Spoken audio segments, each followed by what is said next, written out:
you talk about the book as a study of a village, while normally in Africa people are studying tribes. I mean, do you think that was how it was shaped, really?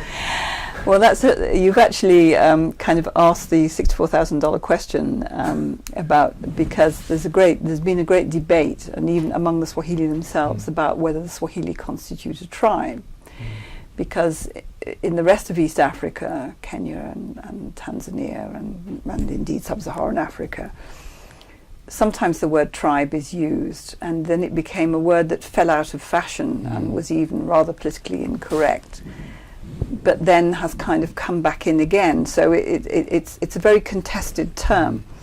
But the Swahili are somewhat different because of their very complex history. So and a history which is being pushed back further and further into time. There's some amazing archaeological work. There's an archaeologist in University of Dar es Salaam called Felix Chami, who's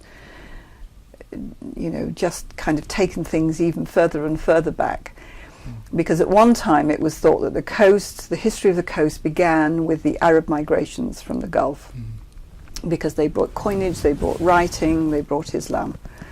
But in fact what he's showing is that there were all sorts of things were happening at an even earlier stage than the period, the millennium, I guess you'd say, from around the 10th, 11th century, when we begin to have mosques with inscriptions and remains that can be dated.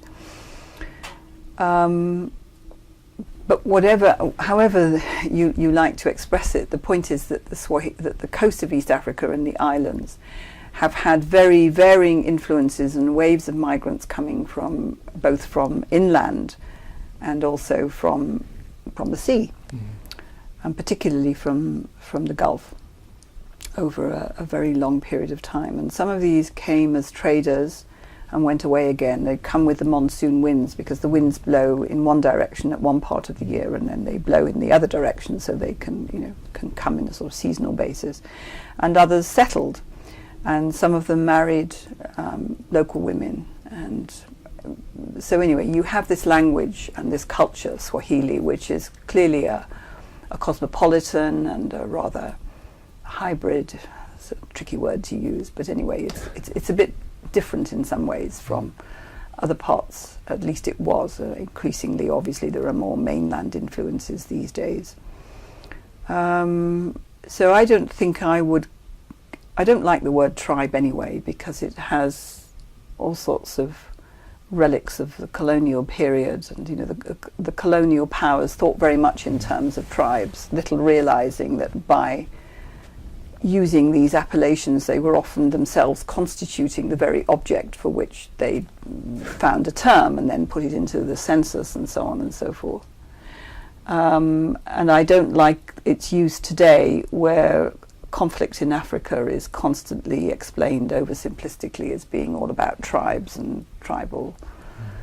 So if it's used at all, it has to be with so many qualifications that certainly no soundbite journalism is going to want to hear that.